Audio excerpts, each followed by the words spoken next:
Hey everybody, welcome to Sound Bombing. I created this show for people who want to experience a radical, life-changing journey through the sounds of my diverse guests. I hope that each sound you hear on this show will strengthen your faith, encourage your dreams, and challenge you to awaken the greatness within you.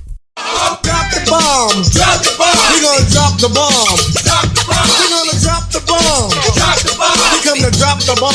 Drop the bomb. This is a journey into sound. A journey which along the way will bring to you new color, new dimension, new values, and a new experience.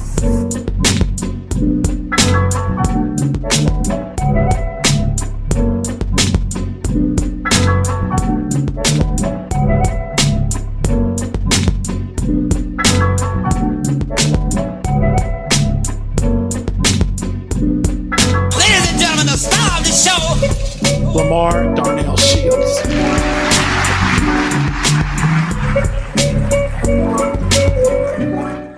If Christian Ross looks and sounds familiar to you, she either sold you your home or you've seen her on an episode of HGTV's House Hunters.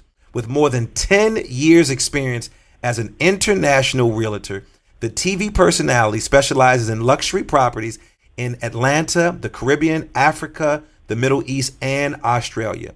She is one of Atlanta's most respected and recognized top-selling brokers whose success has flourished into an international client base expanding through Europe, South America, Israel, Canada, and Australia.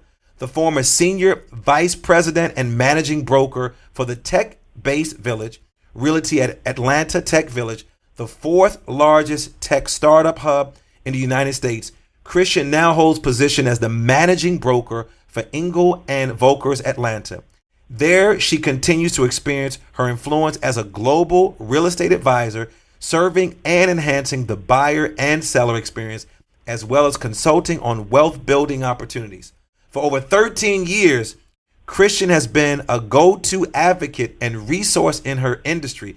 The demand for expertise has landed her position as a VP on the board of directors for the Atlanta Realtors Association, president-elect for Atlanta chapter of the FIA-BCI, International Real Estate Federation, and participation in the inaugural class of Atlanta's Beltline University.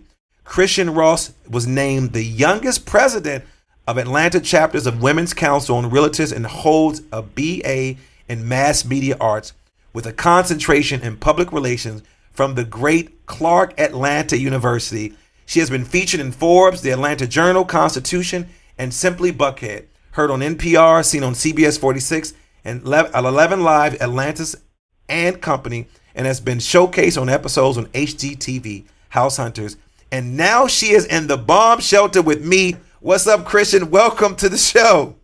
Hi, thank you for having me. Man, first of all, I love your energy. I want to buy a house right now, okay? We're going to talk about that later on. Because come on, let's go. If you got that type of energy when you came into the bomb shelter, and then I found out that you got Baltimore roots, so I know you all fly and glam in Atlanta, but that means she got a little hood in her, y'all. So a little hood in her, and that's probably why you have become so amazing a boss in selling real estate, because if you are from Baltimore, I know you are a boss because you're taking that Baltimore drive with you. So I'm excited that you are here with us. And so let's get started. So tell me, how did this Baltimore girl go from Baltimore to Clark Atlanta, and then now you are this real estate mogul? I saw your videos. I love your cute videos. They're really, really cool. And I got a chance to see some of your clips. So tell me about the career path that led you to the job that you're doing right now. You know what's funny? What led me to Atlanta, I would have never imagined it, was the fact of getting away from my mother. And I say that with love. I say that with respect. I say that with honor. But my mother is an auditor, and she traveled to D.C. and Pennsylvania, and that was her little territory, Delaware. So it was all this little, hub. And I applied to Temple. And I said, okay, I'm going to go to Temple. And she said, great. I can see you every weekend. And I was like, no. No.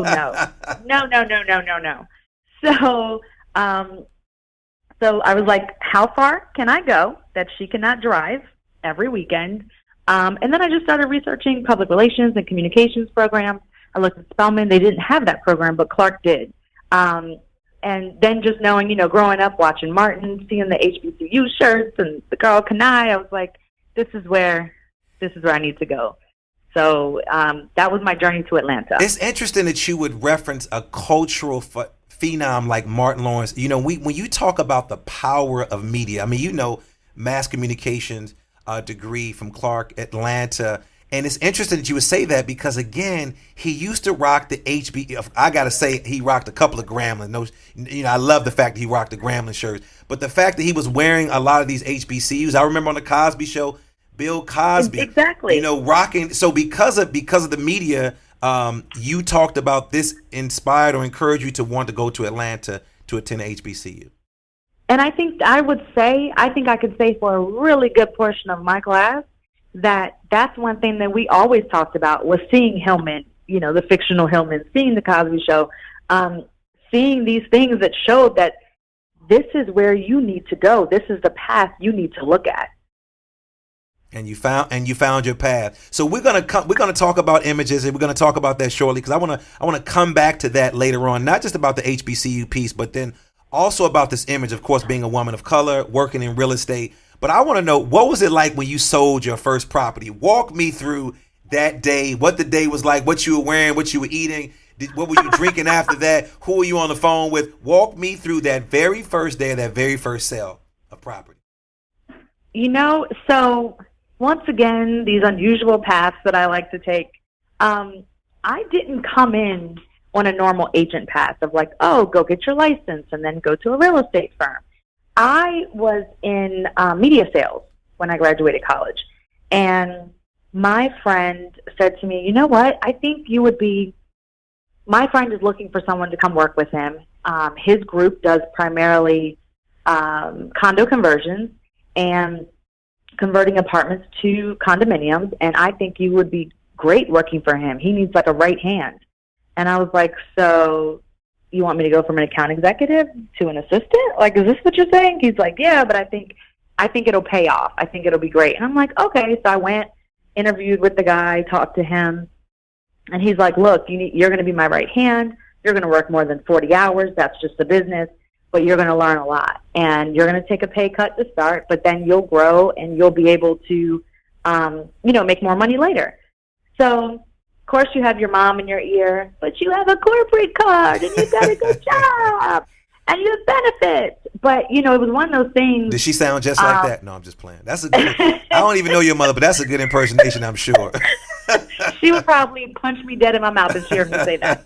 But it was one of those things, though, that I was like, if I don't do it now, when will I do it? And I think that's a lot of times that we ask ourselves, no matter what stage we are in life. But at the time, I was, 23? So I really was just like, if I don't do it now, when am I going to do it? Like, let's do it. So I went and I went to work for this guy and his company, and I learned so much. And I probably worked 75 hours a week, getting paid nearly minimum wage until I started making bonuses. But I learned so much, and to the point where I was cross-collateralizing properties. I was working in the commercial space. I was doing a lot of things that a normal just agent doesn't do. So I learned a great deal in a year until he called me at 3 o'clock in the morning and asked me, said he had a great idea. And I was like, I can't do this with you anymore. And I went and got my license. Wow. But that first sale as a agent was much different. But that first sale working with him was really working on a whole apartment community, converting it into condominiums. So it was very different than a usual traditional sale. So you talk about you talked about seizing the time. Let's talk about that, because a lot of times, there's this great hesitation when it comes to work or being an entrepreneur. And I don't know if you're familiar with this concept that just recently you're hearing more about it more and more. It's called the 5 minute. Are you familiar with? The 5 second rule? Because I have. Yeah. So this whole 5 second rule that you typically have about 5 seconds to make this decision, and if you don't make that decision within that time frame, you somewhat lose it. Let's talk about seizing the time, because you said this was an opportunity right now, and if I didn't do it now, then what could happen later on? Explain to me what that actually means. You know, I'm one of those people that I'm always about introspection. That's a big thing for me because, you know, we can't be accountable to others if we're not accountable to ourselves. And that's not oh, this is just today. That's an everyday, every moment thing. So when I think about seizing, I just think about the fact of, would I be upset if I let this opportunity go? And if I answer yes, then I need to take it. And even if it scares the hell out of me, I just need to do it, and I need to figure it out later. So, talking about fear and being afraid, what strategies have you used to overcome certain fears? Well, of course, next to prayer, That's that a good would one. be, it would really be talking to my mom, because my mom, man, she's so amazing. She was one of the first black auditors in Baltimore. She was the first black female auditor at the Federal Reserve Bank. And my mom had my sister when she was 16. So for her to take like 9 years to get her degree and still just keep leveling up, you know, my mother just taught me so many lessons that I use every day. And I remember too when she told me, you know, when I graduated college, she said, make sure that you cover yourself and you record everything. I don't care, times, dates, whatever. And I remember I was working with an ad agency out of New York on the Got Milk campaign. Remember Got Milk? Yeah, I do. Yes. And one of the people tried to throw me under the bus, and I knew I had everything documented. And I went and I pulled it. Gave it to our vice president. And, you know, but if that was a lesson for my mom. So she's one of those main people about seizing the time that, and even though I give her hell for telling me no to real estate, you have a good job, she does a pretty good job. She has a good track record outside of that. So that's a good example. Using your mom as an example. What other experiences best prepared you for the job that you're currently doing? So you talked about your mom and of course leaning on your mom for advice. And then you talked about, she said, documenting. What are some other experiences that have prepared you for what you're doing right now? Really just meeting people, learning their stories, learning their experiences. You know, if there's one thing I challenge anyone to do is it doesn't matter how high you get, whatever level, you can never stop learning. You just can't. You always have to be on top of what's next. And I'm always working to create relationships, because those relationships, it doesn't have to have a ROI that's money, but the ROI of what I learn and what I can understand and comprehend, I mean, that has tremendous value that's not monetary. So why is it important for someone to know another person's story as it relates to business or entrepreneurship? And then how does one engage that process? It's just empathy.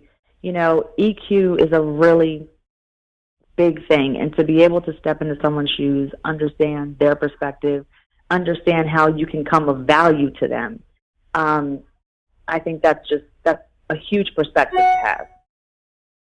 So I love that, having a perspective. So let's talk about Atlanta, because I know Atlanta is a huge market that's saturated with a lot of stuff going on. I remember going down there during the 90s. I'm starting to see what was taking place in the 90s now being birthed right now. So how have you been able to build your name? One is to be a trusted source in real estate, not only in the Atlanta area, but also abroad. I think the biggest thing is just doing what I say I'm going to do. No one can match me on my follow through and my follow up. That's just, and no one can match my work ethic. I will outwork anyone. And it's different when it's your passion. Like, I truly am passionate about it. I enjoy helping people grow. Like, at our brokerage, it's not just me making sales, it's me helping our advisors grow. So, like, just knowing that you're creating just a footprint that's bigger than you, that's huge. That's such a great responsibility. And I think the best thing is, once people know you follow through, they tell other people that. So what do you think is the secret to finding one's passion? So you talked about being passionate. What is the secret? You said this. You said what would be the secret? So to what's the finding your secret to passion? finding your passion? So you talked about finding your passion, but what is that secret? So for those listeners that are out there that's trying, they're like, I'm really liking what Christian is saying, and I was really moved by what she said. She talked about passion, and so, but what is the secret to finding one's passion? I wish I knew. I wish you would tell me. I don't know, because of the fact that I myself, I feel like I found it accidentally. I wasn't looking for it. All I knew was at my old job, working for media sales, I really enjoyed it. I love all the relationships I made. But at the same time, I said, how many times can I sell a country station, whether it's in Dallas, or how many times can I sell the urban station, whether it's in Baltimore or it's New York. So I think finding your passion really goes to, if you were doing this for the longest amount of hours per day, what would you enjoy doing? Because my normal, and it just is what it is, I probably work about 80 hours a week, easily. But I love it, and I'm up, and I do it, and I love it. All right, so speaking about those 80 hours a week, and then we're going to talk about self-care, because I always tell people self-care, self-love, self-care is not selfish. We're going to talk about that shortly, and I hear the passion in your voice for what you do.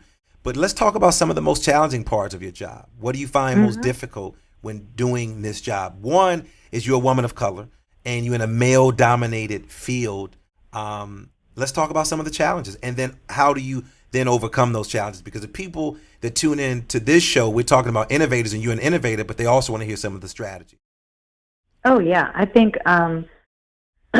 challenges is just the reality is, especially being in the South, sometimes people think you don't belong where you are. And I think it's just, you have to plant your 2 feet in the ground, and you always treat people with respect, you always treat people with kindness, but I think it's just imperative that you are who you are, and you're not afraid of that, because I am who I am, but I also work tremendously hard, and I'm not going to let anyone discount the work that I put in. I said last night, I was talking about someone, this guy, I was like, oh, I said, this man tried to grill me like shrimp. No problem, And you were ready for him, huh?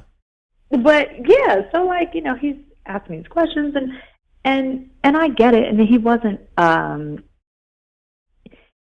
He was someone who was a very big fish, but we've dealt with much bigger. So I'm like, it's okay.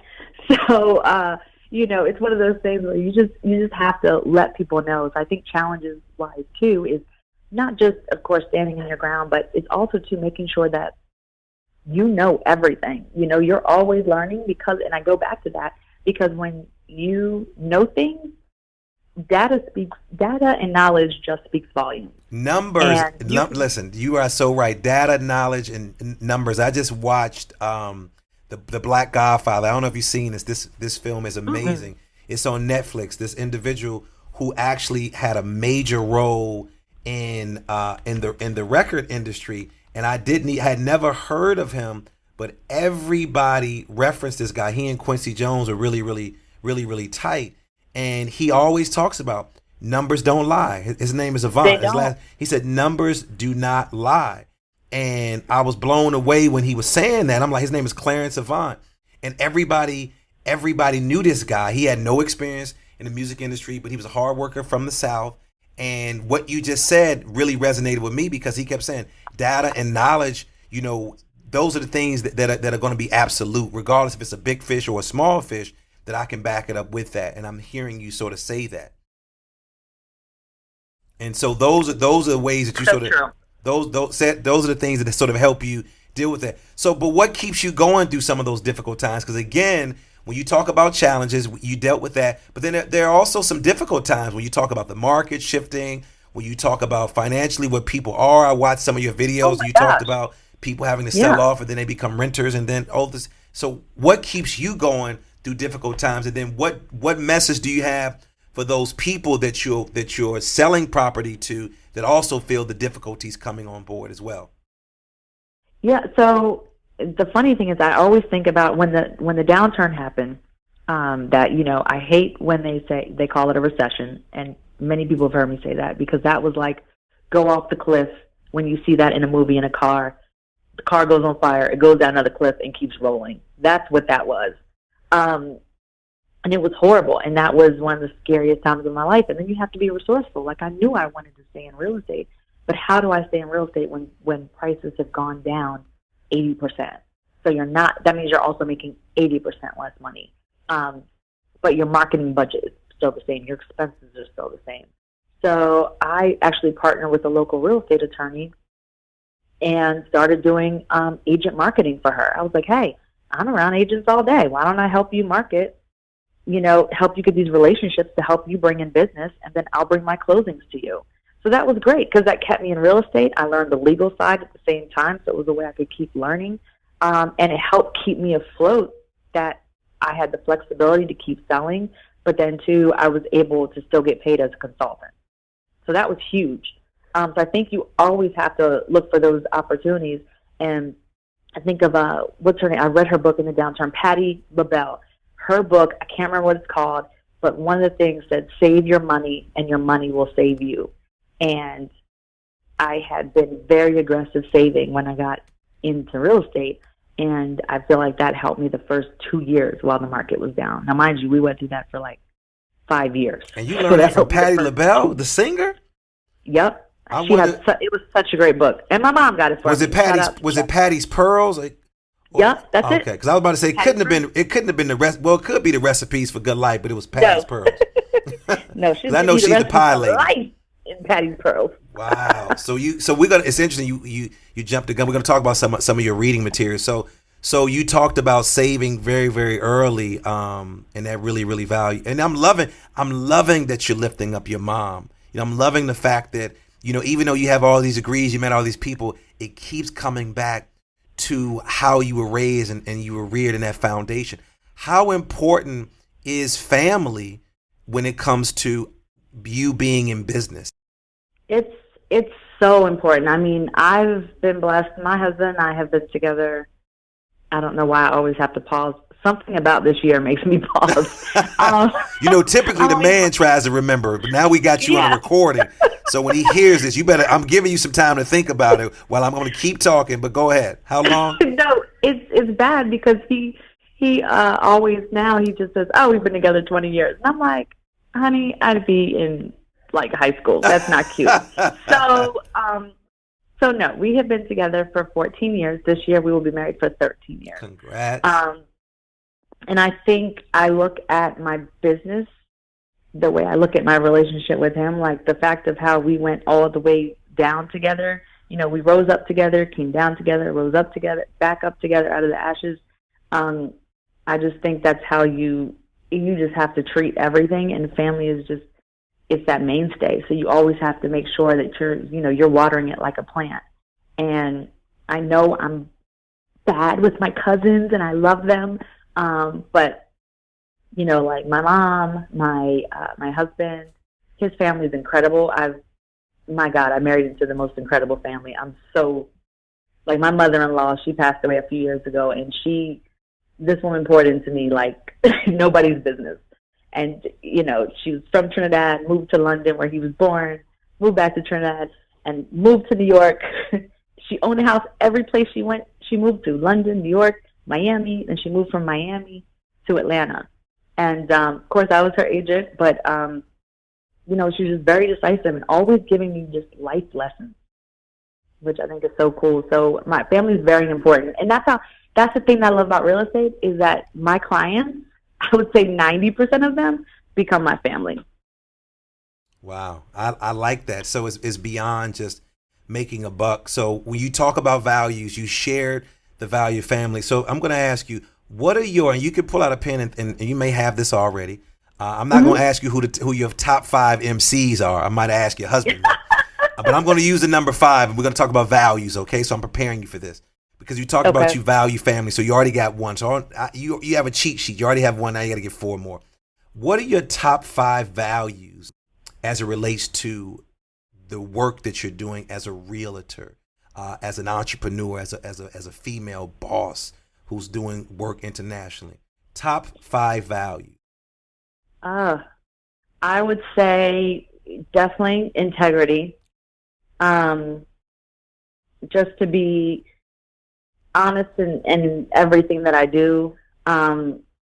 Compassion, because right now, one thing we're experiencing in real estate is, a lot of communities are getting gentrified, and I think I started an organization called the Senior Guard because I think it's very important that our legacy residents, no matter what city they're in, understand that they need to have a plan in place for how their property goes after they leave this earth. And a lot of families don't have that, and your property shouldn't be in the hands of the government after you die. It should go to whoever you want it to go to. So I'm very passionate about making sure people have wills and just, understand what that process looks like, that they have to be responsible about it. So integrity, compassion, family. I would definitely say humor. Humor, yes. When, anyone who is around me, I always hear, Christian, you're always up. Do you have a bad day? And I'm like, of course I do, but I'm blessed. I'm cool.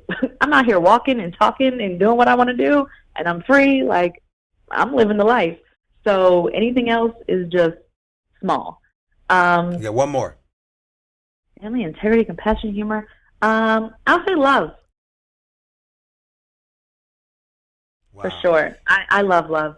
It's my thing. Yeah, I think love is very, very important. I would tell people you don't have to like them, but just loving them. I think some people you need to love the hell out of them, and so I really, really appreciate that. So you talked about compassion, and when you talk about the society that we live in, the people that receive the least amount of compassion are people of color. We know that women of color. You talked about having your Trinidadian roots on the other side.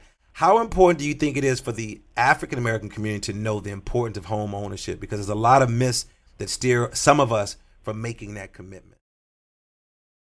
I think it's very important because, real estate's the number one wealth building tool. So when you think of the fact, I had a couple that, I think they were 31. And I remember that they got a check from closing for $125,000. I don't know anybody else getting a check for $125,000. I know that's right. We need some sponsors off air. Can you give me their names? and I just think it provides you the opportunity to create the life that you want. Being able to invest in real estate and have passive income. Or, one of my goals is to pay my mother's mortgage every month. I know she can pay it, but that would be a gift for me to her to know that she wouldn't have to worry about that. So I think it just we all want options. And the reality is that your zip code a lot of times determines your ascension, which isn't right, but we're seeing that. So I think just being able to own and just you're paying rent regardless. You're paying somebody's mortgage. So being able to buy a home, doing it responsibly, not buying what the mortgage lender said, but the reality is you live in your payment. So making sure the payment is comfortable for you, making sure that you're saving, I think it just helps you also build those wealth building habits. I love that. So when you got involved in the real estate, what are some beliefs that you had prior to that you found out not to be true? I believe this, and then I love your laugh. I thought this, but then this. I thought it would just be showing. I thought at first. Now this is way I would say before actually getting into real estate. Yeah. But I thought it was just they just show homes and that's it. But no one shows you that when you list a home, there's 180 steps plus to get to closing. There's all the negotiations. There's all the emotions. I think too, I thought that you could make your own schedule. That is a lie. I work when my clients work, and then I'm working when they're not working because I need to work to present them something at another time. So you're kind of never off. And last night, I was writing 2 offers until 12:30 a.m. And that's the thing is no matter what you do, people need to appreciate it. And I appreciated the fact that my client, who's from Iran, was, text me and just said, hey, Christian, I appreciate you being up to take care of this. And I think that's the other thing my international clients appreciate is the fact that I have my phone set for every time zone. If I need to call you 3 p.m. Shanghai time, which is 3 a.m. my time, I'm going to set my alarm and I'm going to call you and we're going to work it out. Girl, let me find out. You speaking Mandarin, Chinese, what else? Shanghai, what? This little girl from Baltimore City, Clark, Atlanta. Did you just say, I'm calling? You didn't say, yeah, I'm going to call Memphis, Tennessee. No, I'm going to call Shanghai. Because while I'm up late at night, it's morning in Shanghai, and since I'm fluent in Mandarin anyway, I wish I was.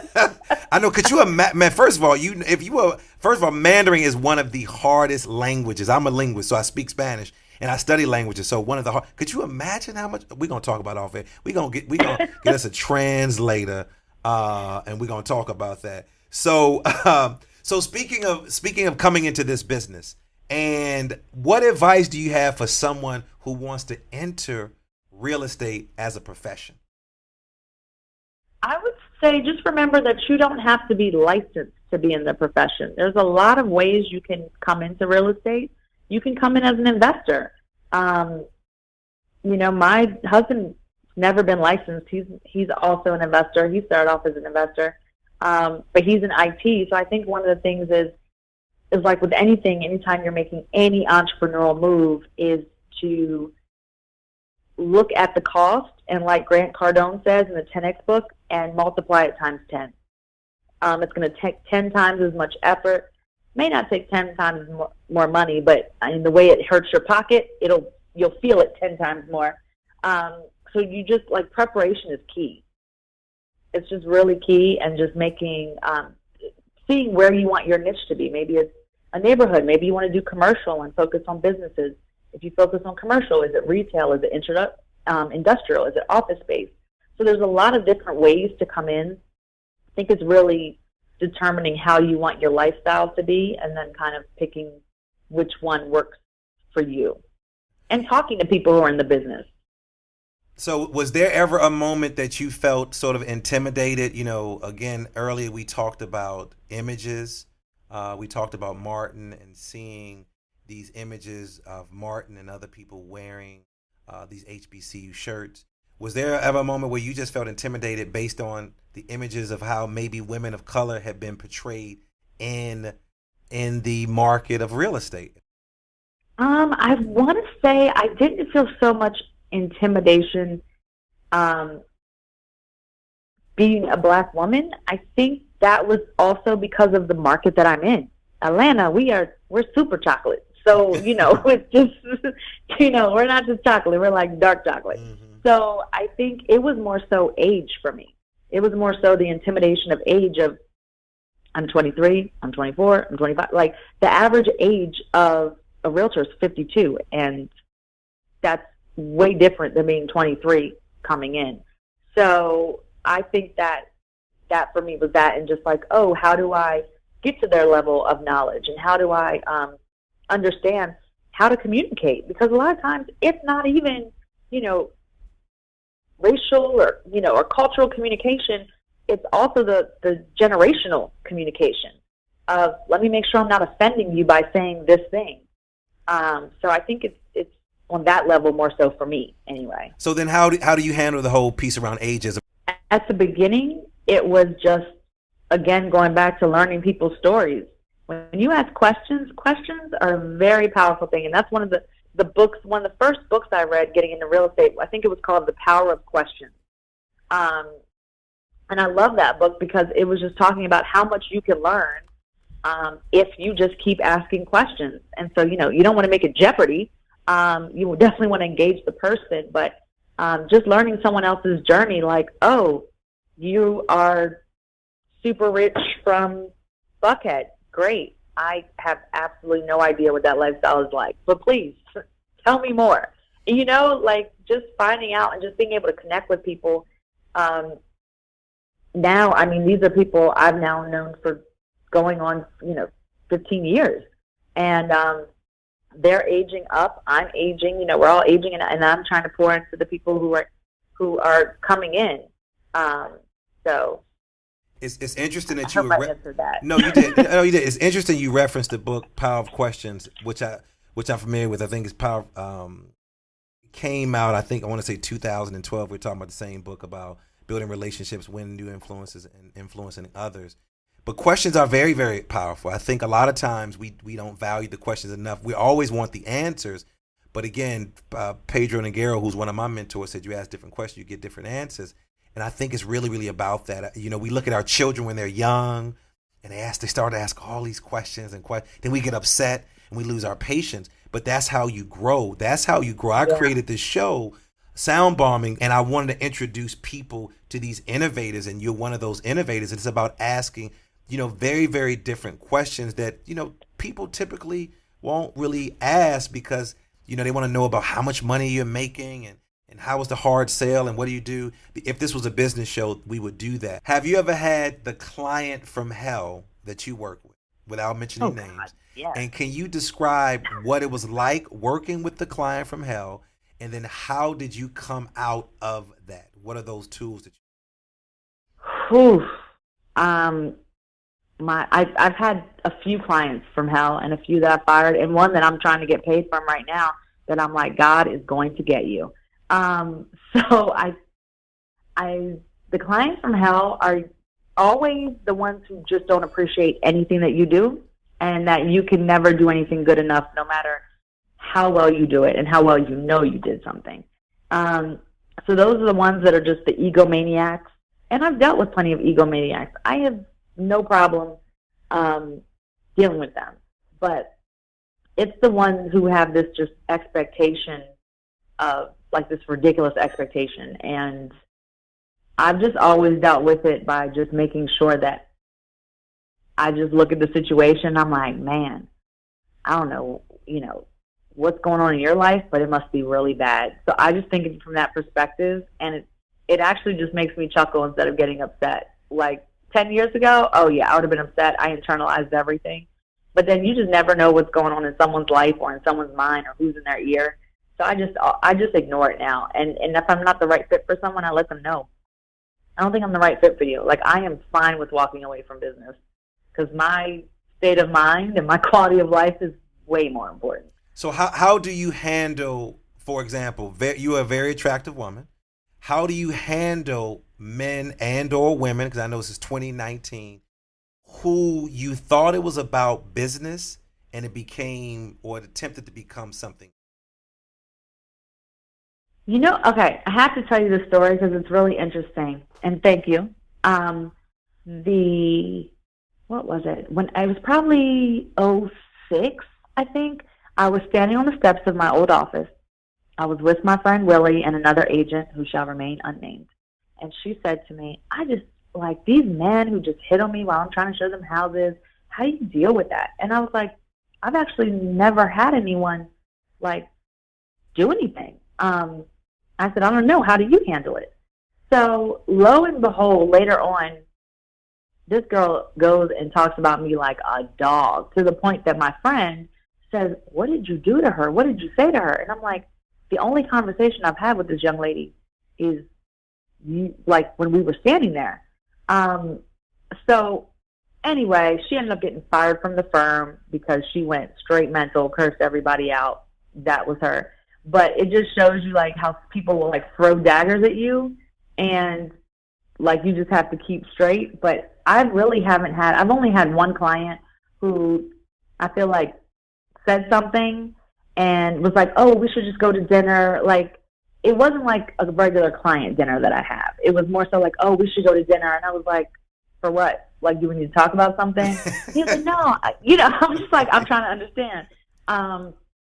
And he was like, no, you know, I mean, like, just you and me, just go to dinner, like, you know, just get to know each other better. But it was his tone, you know what I mean? It's one thing if someone says something and it's like, oh, no, let's go and talk. It's another thing when they're like, no, you know, let's just go to dinner, like, nah. So, you know, I shut that down, and I was like, we're doing showings between the hours of 10 a.m. and 2 p.m. So that's what I do with him. Wow. But I would say I've been blessed. I haven't had an crazy encounter other than him. Well, that's good. Well, what advice do you have for a woman and or man who's involved in real estate and that happened? I think first they need to refer that person to someone else. They need to separate themselves. So refer them to someone else, address the situation and let them know that you felt uncomfortable. But then definitely just refer out and then let your colleagues know that this was the situation. So if you're referring it to someone, I would refer it to someone who's the same sex as that other person. Good advice. So I want to hit this last question, then the fun part comes next. All right. So there are many entrepreneurs that have made small improvements to the world, but very few who have completely changed the way the world does things. Steve Jobs was one of these few, from making, of course, the MP3 into the main way we listen to music right now. Sometimes it almost seems as if they can see into the future, or maybe they create the future. So since this season we're talking about is innovation, what do you feel is the key to true innovation in the field that you're actually in? And how have you been innovative? Oh, that's deep. Yeah, I told you it's easy after this. I think the key to innovation in my industry is understanding the experience, understanding what the experience is for people who are buying, who are selling, understanding the perspective of an agent, seeing where those gaps are at. And that's why our industry is seeing so much quote-unquote disruption right now. Some of it's disruption, some of it's Saudi money that we'll call disruption. But either way, we're seeing that. And so I think, just understanding the experience and where you can fill the gap is where, like, genius and just magic happens. Then you said, how have I been an innovator? I would say I'm like a connector. So I think I've been able to just bring another perspective to the table. As far as the Atlanta Realtors Association, we now just hit 10,000 members. And in that, we have a very diverse membership. So I think just being able to see how I can connect people, connect ideas, connect period. Like, I just held a panel on the entertainment industry in Atlanta because we're one of the top 3 markets for filming. So how do you get that business?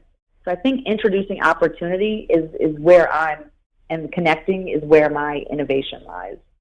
And then I guess using TV as a medium, because you have this sort of HGTV connection. How did that come to play, that whole process? And what was that actually like? That came to process because of a client who called me and said, hey, I want to go on HGTV, so I'm putting in an application. I was like, okay. And he said, I need you to make a video. So I made a video. And of course I wanted to kill him because it was when the market was down and we had the actual, which I think we still hold the title for, of the least expensive property on House Hunters at a whopping $40,000. How much was it? $40,000. Did that house eventually sell? Yeah. Well, he bought it. We actually we had lost out on like 19 offers. It was so competitive because American real estate was on sale during the downturn. So we did the episode, and next thing you know, my line just started blowing up with international investors. Because then I did a video on why you should invest in Atlanta. I saw that video. I saw that video. Oh, that was cool. It was like 10 reasons or 10. Yeah. Yeah. 10. Yeah. Mm-hmm. From back in the day, I had the sheet up. I had the sun in one eye. It is not a cute video. but those are things that remind you of. You didn't mention like Pascal's food in there, though. I mean, you didn't mention. I'm just playing. I know Atlanta. I'm going way back. Fried chicken. You didn't mention the fried chicken or the clubs. Or Siegel's that is no longer Yes, there you go. But again, I mean, you think about that. You look at that video, but at the time, you were doing something innovative, regardless of the lighting and my makeup and my hair, and because you look back at that, but you were being very, very innovative and using a different approach. I think a lot of times, like I look at Oprah's old stuff, her stuff was not that great. I look at artists, their music, that stuff, they were just workshopping a lot of these things. And so when I saw that video, I was like, oh, look at her little 10 reasons why you should move to Atlanta. I said, I'm not going because I don't like number 9. No, I'm just playing. So 2020 version coming soon. But yeah, but doing that though, I had no idea that would open the floodgates for people. Like someone who called me who purchased from Australia, they ended up purchasing 5 houses from me. They called me. They said, we were looking, we're here. We were looking in Birmingham. And this is so important no matter what business you're in. Pick up your phone and call people back. Because I picked up my phone, none of the Birmingham agents they called picked up their phone. So guess where they invested? Atlanta with me, and they bought 5 houses. So how many agents probably missed that opportunity in Alabama because they just didn't pick up their phone or call people back? What's wrong with the folks in Alabama? I'm going down there next week to protest. Pick up the doggone phone. All right, so before we go to the Super Bomb questions, how can our listeners get in contact with you? I am all over on social as Christian Sold It, Christin, Sold It. And my website is omyatl.com. I love that. Okay. All right, so this is my favorite part of the show. It's called the Super Bomb questions, and it's a rapid fire. Let me say it again, rapid fire. Not how when I ask you how long you were married, slow motion. Rapid fire questions. And these are the questions because, again, these are questions that really let people know who you are and what you're about. They see you on TV. They know you're selling real estate. They know you guys are doing great. But these are the other things that people want to know. All right, so here we go. You ready? Ready. All right, I know you have a busy schedule. So walk us through your morning routine.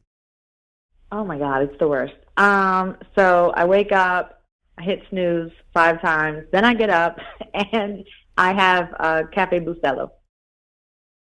All right, you do anything else? And I write in that app, 5-minute journal. I make sure to write my things out, the 3 things I'm grateful for, what I'm going to do today, and my affirmation. All right. What's your favorite word? My favorite word? My favorite word is bandwidth. Okay. All right, I'm not going to have you explain that. What sound or noise do you love? The ocean. What's your superpower? Listening. What's your animal spirit? An owl. What are you listening to lately? Reggaeton. Reggaeton. Okay. And what's the one book that you typically recommend to? Oh God, I have so many. Okay. One book to. I'll choose Slight Edge. And when you feel overwhelmed or unfocused or have lost your focus temporarily, what do you typically? Put my head down. Well, I thank you, Miss Ross, and I will Thank keep you so much. No, this was great, and I had read about you and I read about the show, so I'm excited now to go back through the podcast. Because like my whole thing, just personally, whenever anyone's talking about real estate, I'm like, it's just so much more than real estate. Like, home is where you do everything at. Home is where it's your base. Like, it's where you feel safe and secure. It's a huge responsibility. So that's why I'm just super passionate when people, I feel like they're just trying to get into the industry for a quick buck. And I'm like, first of all, ain't nobody's quick buck in this business. And second of all, like, you have to care. If you don't care, don't be in this business. And that goes for investors. Like, I'm like, people are going to live in these homes that you're flipping. If you don't care, go make your money somewhere else. Don't do it here. I also would like to thank my super producer, Michael Harrison, and Supremacy for our theme music, and all of you for listening. And as always, believe that something wonderful is about to happen and that some people miss the message because they are too busy looking for the mess. Thanks for tuning in, and do something for someone else other than yourself today. Thank you, thank you, thank you. Thank you. This is great.